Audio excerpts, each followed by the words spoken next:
Мына манекен өлген адамның терісіне жасалған деген ақпарат кезінде халықты дүрліктірген еді. Және қалыңдықтың көйлегін киіп тұрған мына манекен әлі күнге дейін дүкеннің сөресінде тұр. Егер көзіне тіке қарасаң, оның көзі қозғалады екен. Бірақ бұл қаншалықты шын? Баршаңа сәлем, менің атым Наурыз. Бүгінгі видеода мына қыз жайлы аңызды талқылап қана қоймай, камераға түсіп қалған елестер жайлы да айтатын боламын. Өтініш, видео басталмай тұрып, мына подписаться деген кнопканы басып, арнаға тіркелуіңізді сұраймын. Жаңа жылға дейін 100 000 жазылушыға бірге жетейік. Ендеше бастаймыз.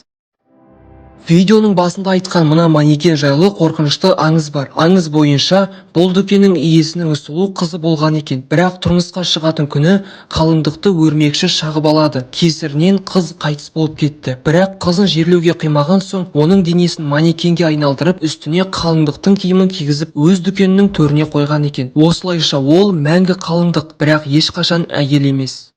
Жалпы манекен Мексикадағы бір қалада 1930 жылдары қойылған екен. Арада бір ғасыр өтті. Сондықтан жаңағы айтқан аңыздың барлығы өтірік болып шығуы әбден мүмкін. Дегенмен байқадыңыз ба? Оның қолындағы саусақ іздеріне дейін дәл адамдыкімен бірдей. Манекеннің қолы қалыңдықтың қолы. Оның үстіне интернетте оның көзі қозғалғаны туралы видеолар шығып жатыр. Барлық аңыз ойдан шығарылған болуы мүмкін. Шын өтірігін ешкім білмейді.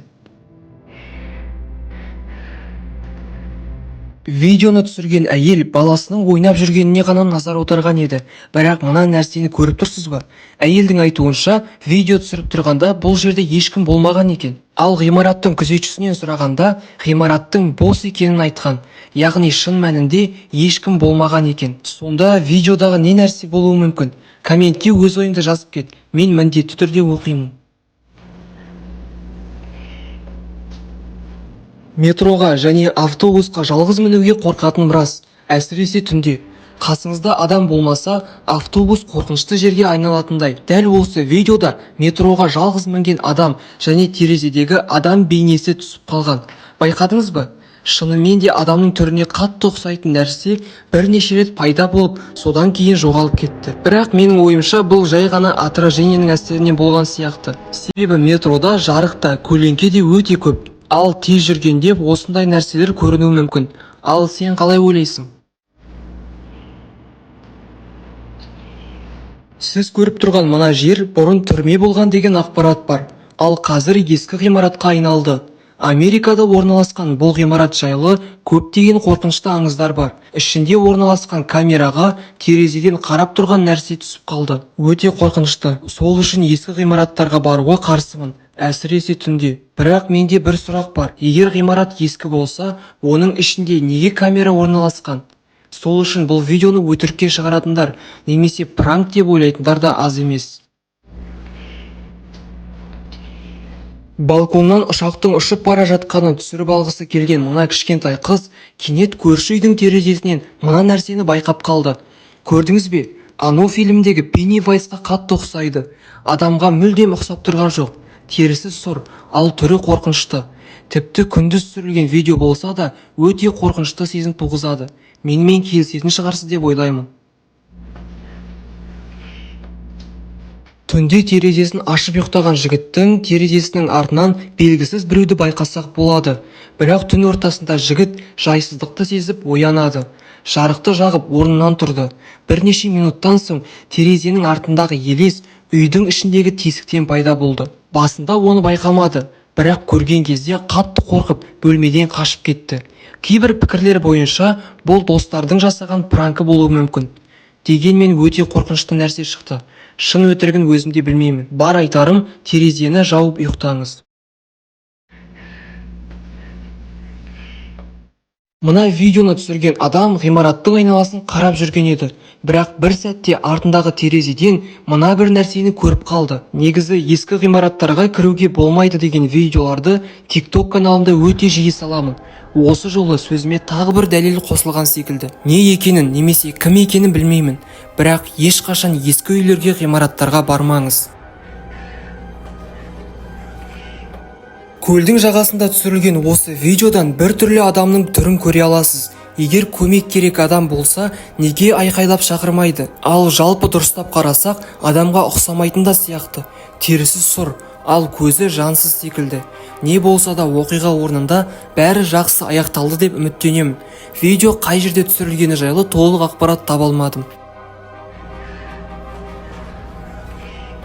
Терезені ашып қарағанда әппақ елес пайда болып, көз алдыңызда жоқ болып кетсе не істер едіңіз? Мына видеода дәл сондай жағдай түсіп қалыпты.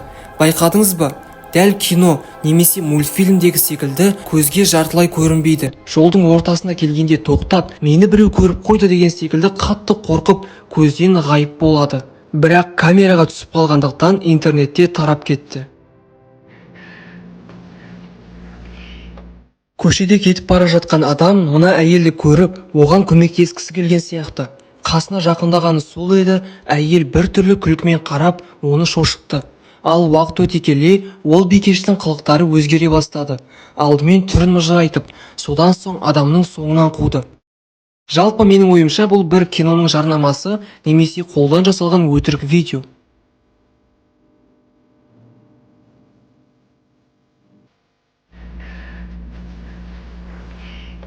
Машинамен келе жатқанда мына адам жоқ жерден пайда болды. Шынымен айтам, видеоны басынан бастап дұрыстап қараңызшы. Мына жерде ол жоқ, ал екінші жақта ол пайда болды.